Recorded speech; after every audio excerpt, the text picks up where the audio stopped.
Hi guys, welcome back to my budgeting journey. So today is, March 5th, and I got a paycheck today from my part-time job, and then my paycheck for tomorrow for my full-time job also got put into my account, and it's pending, and I kind of just decided to budget the day early because I cannot wait. This is my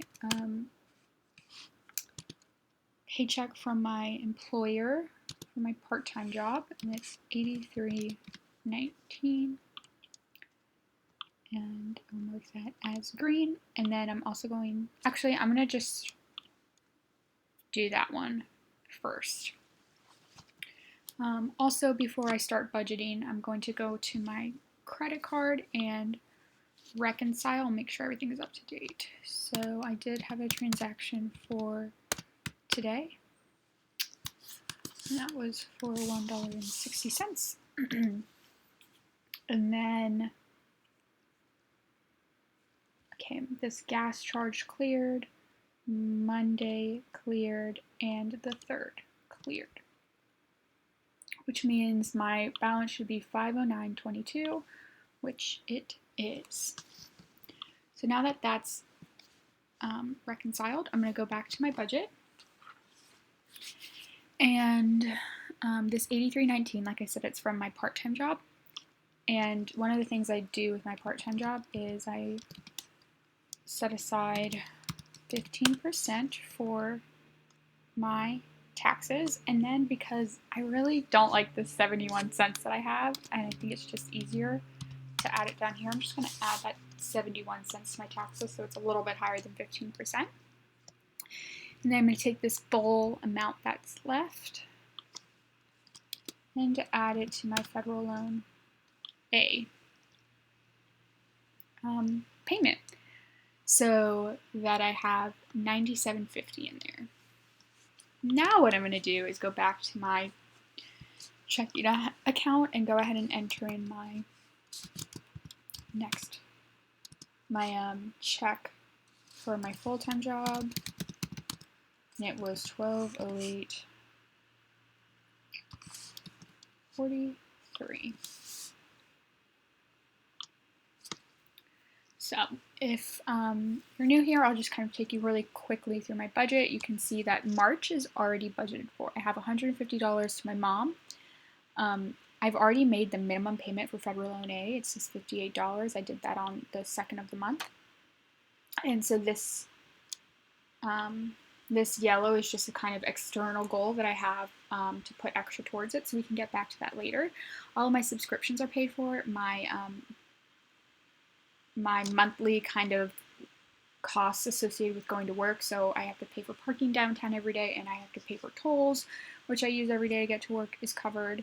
So is my gas, my dining out, my other category, and my sinking funds for gifts, car ownership, personal care, etc. So the only thing I need to put in here in car maintenance is $150, and that gets me halfway to my $300 a month goal, and it gets me I only need $150 more to finish this goal completely and to have the $1,200 that I want in here. If we jump forward to April, what you'll actually see is that it's the same thing here. Everything is pretty much accounted for except for my sinking funds, but my kind of more immediate obligations, the things that are my bills, if you will, are covered for. So that means I'm going to go into May and start budgeting this money. So I'm going to put $75 to my mom. I'm going to do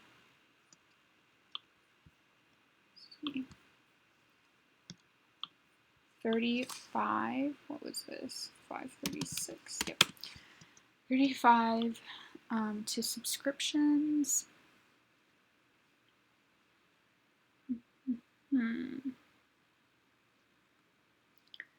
Then I'm going to do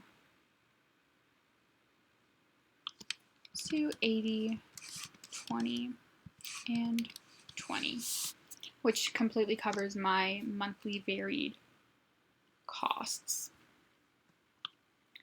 Now I'm going to go back to April and start funding the sinking funds for that month. So I'm going to I have $100 a month that I want to put into gifts, so I'm going to put $50 into that.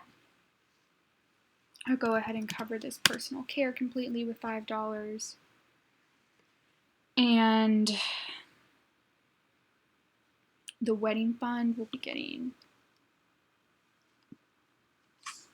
$30, and the birthday will be getting $10. And then, and that kind of brings me halfway to each of those goals for the month. So this leaves me with $733.44. And at this point, right, not only are all my bills for March taken care of, all of my bills for April are taken care of. I've already started funding my sinking funds for April, and I've already started taking care of my bills for May. So at this point, I would usually take this $733.44 and dump it into the student loan that I was working on, that I was focusing on, because these are all my paid off student loans, as you can see, and I have one left. It's Federal Loan A. And I would just put that full $733 on there. But some things have kind of happened the past week and a half. Good things. I recently applied for a new job, and I am getting kind of close to the final stages. I've already gone in for a second in-person interview. They've asked me for my references. The references, got back to them today, and I'm just kind of waiting for what the next step is, if there will be a next step. And because of that uncertainty, because I'm not sure if I'll be getting a new job, and if I do get a new job, I'm not yet sure when my next paycheck will be. I mean, even if I get a new, even if, let's say tomorrow they give me the offer and I accept the offer tomorrow, which I'm not saying this would be the timeline, I would still need to put in 2 weeks for the job I'm currently working, so I definitely get another paycheck from that job. But I'm not sure yet what the pay cycle is like at this potential new employer, and because of that, I want to keep this $733.44 kind of in a holding pattern, and if I do get the new job, I'm going to use this $733.44 to completely fund the rest of March, April, and the majority of May. So for example, that would mean coming down here to March and putting in the last $150 I need for that. It would mean in April, putting the $50 into for gifts, and the $25 extra for the wedding, and the $15 extra for the birthday fund. And then in May, it would mean putting $75 more into the payment I give to my mom. I guess not funding this cost of working, because these are two costs that I would not have if I switched to a new job. I would not have to pay for parking every day, and I wouldn't have to take tolls. So I wouldn't necessarily have to pay for that, but start even funding May's sinking funds, because I really want to remain 2 months ahead. And if I start my new job, let's say like end of March or beginning of April, and they only get paid monthly, I might not get that next paycheck until May. So, well, I like I said, I'd still get one more paycheck from my current job because I'd work out my 2 weeks. But since it's kind of up in the air right now, I'm going to put this $733.44 into this holding category. Now I'll go ahead and make a note. If new job, disperse to March, April, May, categories.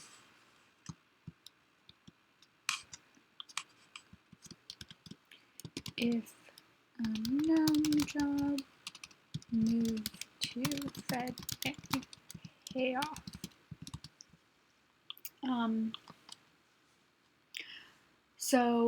Oh, actually, you know what? This is great. I just remembered.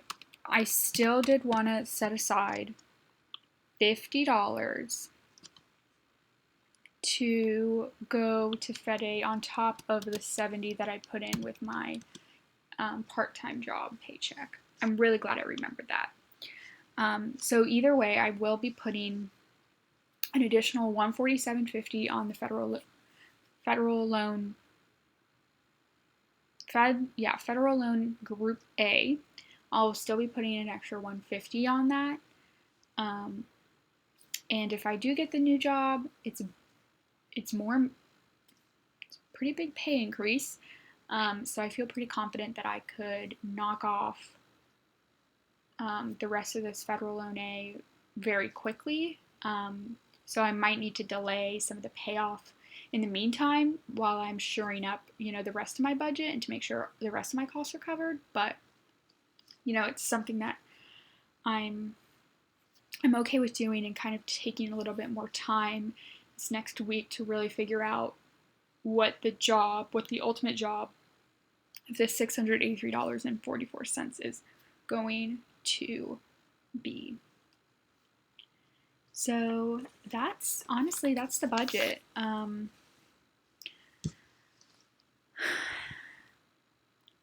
And when I do find out what's going to go on with the